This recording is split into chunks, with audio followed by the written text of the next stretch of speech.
Spooky season, spooky temperatures for this Halloween. Not as spooky as what traditionally we've had. So I was looking at the numbers, Janelle, over the last 10 years, we've had 5 of them with warmer than normal temperatures, 5 cooler than normal. 4 of those had rain. And this time we're like right at about normal. Oh. Yeah, and no rain. So it's really not too It's not too bad. You just might need a jacket or a You little might need thermal a or jacket. something. Yeah. So definitely want to make sure to keep that in mind. Rain-free and cool for trick-or-treating. But again, these are temperatures that are close to normal for this time of the year. We do have light scattered rain in the forecast for Saturday. It's not going to be a washout by any means. Don't cancel any plans. Just keep in mind you may be running into a few spotty showers. And it is going to be a cool weekend, but it will be warmer next week. Your trick-or-treat forecast for today. It's just a temperature near 69 degrees around 5, 64 degrees around 7. At this time, that's when it's getting dark. Sunset is at 6:38, and then we drop to about 57 degrees by 9. Winds are going to be light out of the southeast at about 5 to 10 miles per hour. Here's the end of the week forecast with a high near 70 today. That front does arrive sometime around midday on Saturday. We'll see some cloud cover throughout most of the morning into the early afternoon with 20% coverage, high near 67. After that, the cooler air continues to filter in. We're looking at temperatures dropping into the mid-40s by Sunday morning, the coolest part of the weekend with a high near 68 degrees on Sunday. So you may need those jackets early Sunday.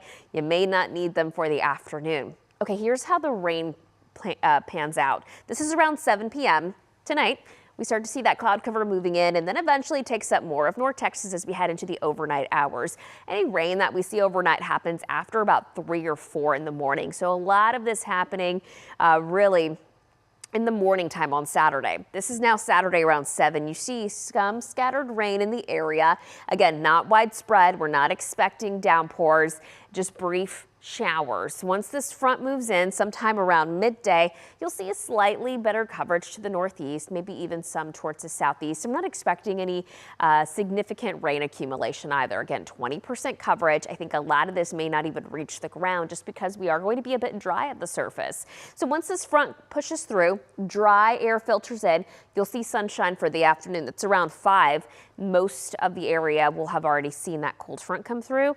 By then we'll see the sunshine, and then those temperatures are going to drop as we head to the overnight hours to make for a pretty chilly night Saturday night going into Sunday morning. Reunion Tower right now showing a beautiful blue sky, 61 degrees. If you didn't see Reunion Tower get in on the holiday spirit, it was a jack-o'-lantern this morning. It was really cute. 70 degrees for the high in Dallas, 71 today for the high in Fort Worth, 69 for Denton, McKinney, Greenville, 68 in Decatur, mid-70s for our western counties. Big game tonight. You can catch it on WFA Plus. It is free on your TV and free to watch. Naaman Forest taking on the Saxy Mustangs. Temperatures right around 64 degrees around kickoff. Definitely need the jacket halftime and later as temperatures will drop into the 50s. You know, when I used to go to Friday night football games, I always brought a blanket with me just because those temperatures really did drop once that sun sets. All right, temperatures are eventually going to climb into the upper 70s come next week. We're looking at upper 40s and low 50s for morning lows next week. So overall, next week looking comfortable, just warm considering it's early November, if you can believe that. And as we head towards the middle part of the month, that's towards the end of that 14-day, temperatures dropping back into the 60s with morning lows in the 40s. Rain-free for the most part, except for tomorrow. Janelle? Mario, I know you'll keep track of that for all of us. All right.